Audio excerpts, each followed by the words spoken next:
please remember to leave a like, a comment, share the video about, and if you haven't already, subscribe. Thank you.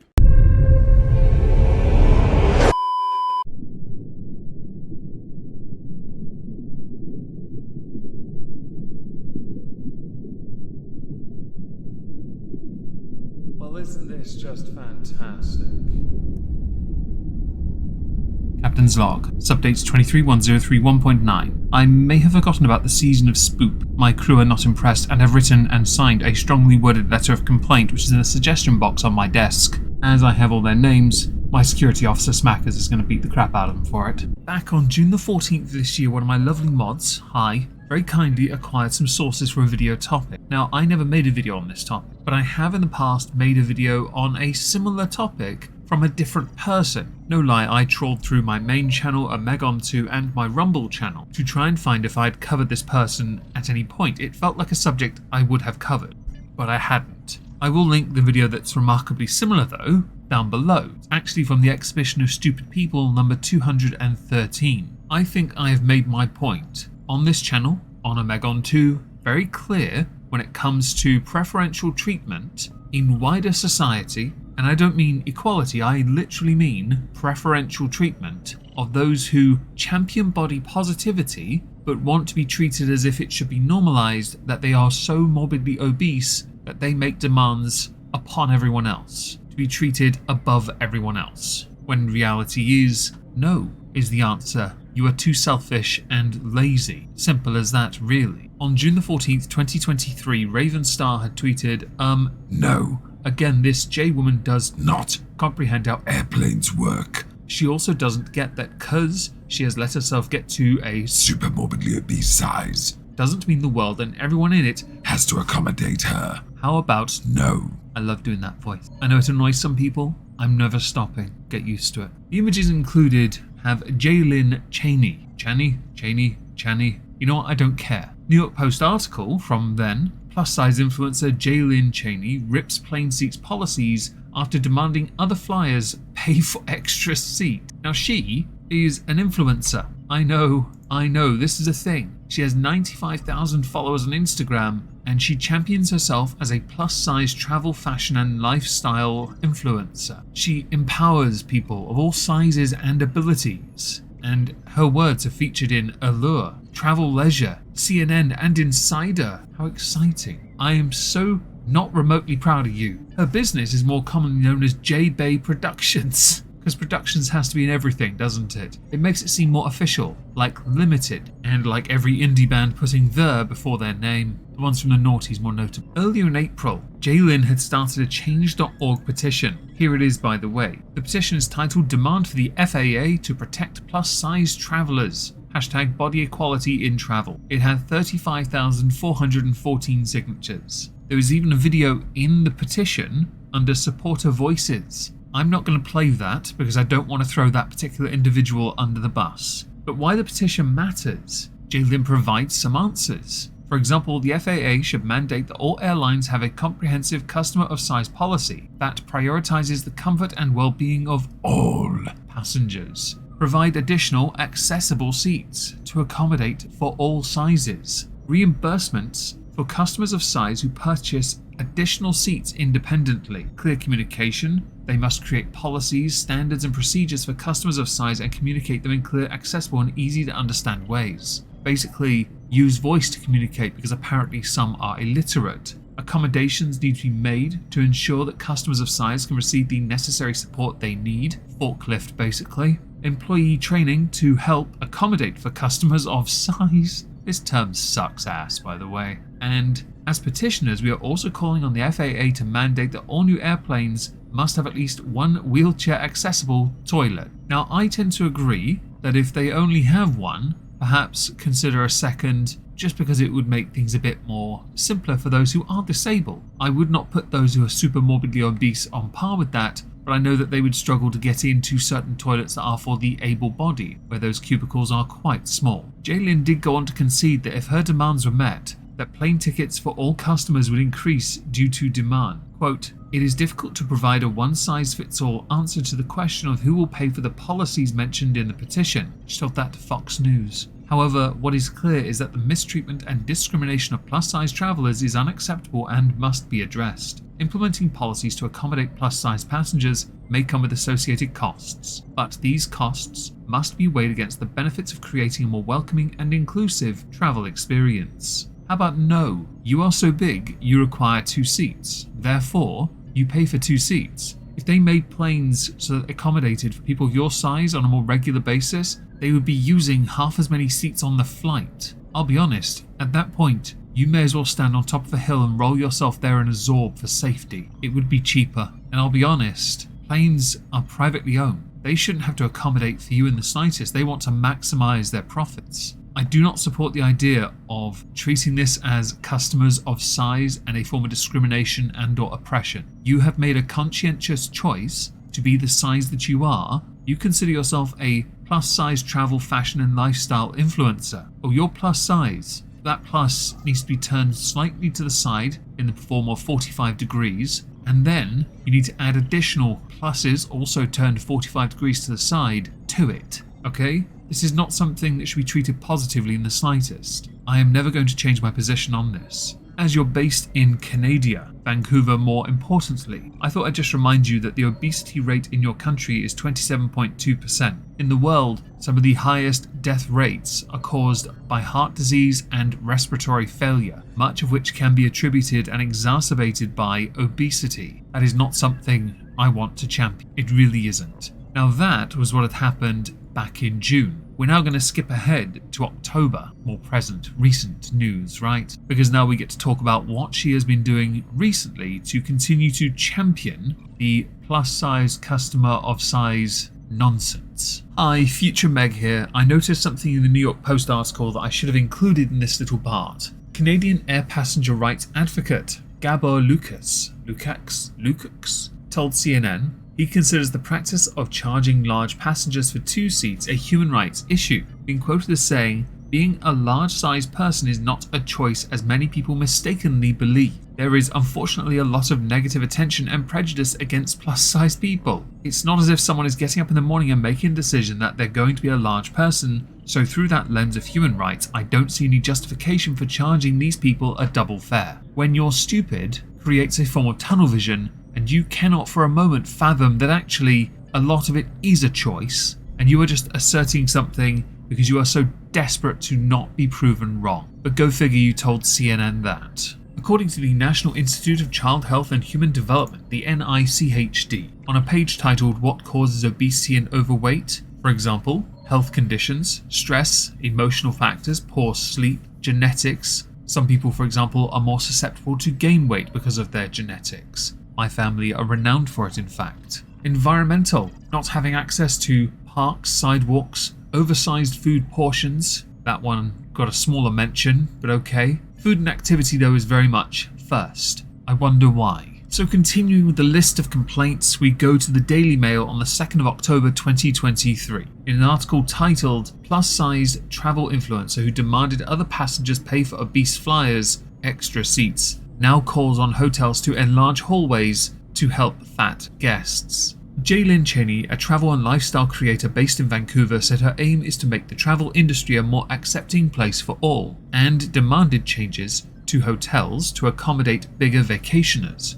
In a more recent video, she referenced multiple demands specifically for hotels across the world, including make elevators and hallways spacious to allow for easy movement of larger individuals and those utilizing mobility devices. Now for this, I thankfully found the video. I thought it was on her Instagram, turns out no, she also has a YouTube, a TikTok. She's actually very present in a lot of different places. On TikTok she has over 134,000 followers, which means she's still a nobody. On YouTube she has over 50,000 subscribers, but hasn't uploaded there in 2 months and doesn't really upload that often even when she did. But much like me with 118,000 subscribers, she's equally a nobody on there as well. The video that this quote from the article comes from is from TikTok, where she is vastly more active, much like Instagram. So that is where we're going to go next. I'm on a mission to revolutionize the travel industry and make it a more accessible, accepting, accommodating place for all. I feel like plus size can be argued to be a form of positive reinforcement for the individual, but reality is plus size accommodates for so many different people of differing sizes, yet those that champion it and are seen to be more vocal of it are of the more extreme end of what is considered plus size. Additionally, plus size typically, based on some definitions, goes up to size 18, which in UK size is a double XL. Do you not think that might be, in your case, when you champion plus size as what you identify as a form of false advertising? I know that sounds harsh, but it's not intended as such. The needs of plus-size travelers matter just as much as anybody else, and today I'm going to cover what we are looking for in accessible, size-inclusive hotel amenities. Size-inclusive hotel amenities are crucial for ensuring that plus-size travelers feel welcomed, accommodated, and comfortable during their stay. I'm not going to be a dick, I swear down. I'm really not. But I am struggling to hear what you say because something is stifling, muffling your voice. I don't know if it's your typical speech pattern, because this is the very first video of yours I've ever seen, but I think you've made a list of demands that perhaps hotels and other places should accommodate for plus-sized travellers. I don't think they should do it at all, because hotels also need to make money, and to be in the hotel business, you don't make much money. Accommodating for plus-sized travellers by providing a form of preferential treatment won't increase their profit margin. It just introduces more potential for lawsuits. We deserve an environment that respects our needs and body diversity. These are the exact steps that hotels can take to be more size-inclusive and accessible for travelers of all sizes. Number 1 on the list, provide sturdy, wider chairs without armrests. The point of an armrest on a chair is so you can rest your arm, but also aid you in getting up. If you get a sturdier, wider chair with no armrest, your ability to get up is still compromised, especially if you are less sturdy but wider. Sturdier, wider chairs cost a lot more money to make. Hotels aren't going to invest that kind of money. Chairs should maintain a level of consistent size. They really should, because again, to accommodate for bigger sizes, yes, it does cost more to ensure its reinforcement is sound. I know people who weigh another 50 pounds more than what I weigh, and they will flump onto something that could actually hold their weight, but it will crack because of the impact. So they have to account for even more size to be certain of its safety, but then also the shock impact.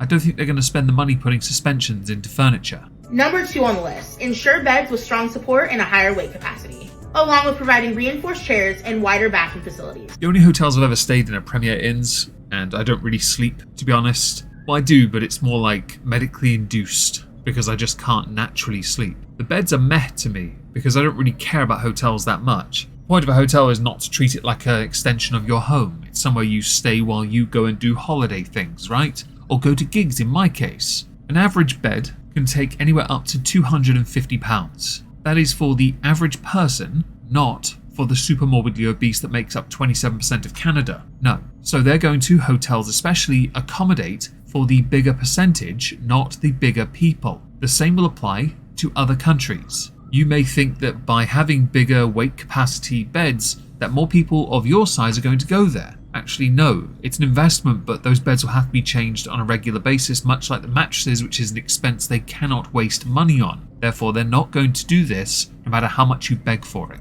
Number 3, make elevators and hallways spacious, to allow for easy movement of larger individuals and those utilizing mobility devices. To do that would mean to invest, again, a large amount of money, and to lose money on space that could otherwise be used on a room. I can't imagine many budget hotels especially are going to want to do that. They're going to want to offer the service of an elevator and limit the amount of people who can go into it at any one point, either by weight or by numbers. You're expecting a lot of investment here, under the guise of inclusivity. Have you ever heard of the term go woke, go broke, or get woke, go broke? This feels like it's a part of it. Number 4, install grab bars in showers and near toilets. Offer adjustable handheld shower heads and raised toilet seats for added accessibility. The handrails I can agree with, because when drunk, you need one. But, depending on the layout of the hotel, will depend on whether or not that can be installed in enough rooms to accommodate for people who require them. You requested adjustable shower heads because you need to be able to get into every nook and cranny, and there's a rhyme for that, but I'm not going to say it. And as far as the toilet seat being raised in height, no should be the answer to that. The seat is based on an average height of the legs. You are not taller, so the seat shouldn't be raised. I think what you mean to say is the base in the bowl should be wider to account for the fact that the body is carrying a bit of weight on the muffin top hip area. I'm being charitable with that. There are other words I wanted to use. Number 5, train staff to be respectful, understanding, and accommodating to travelers of all sizes. I'll be honest, employees being told to treat all customers with any level of respect is a given, really. But since a lot of the hotels I've been to have self-check-in, you don't really see much in the way of staff these days unless they're a greeter.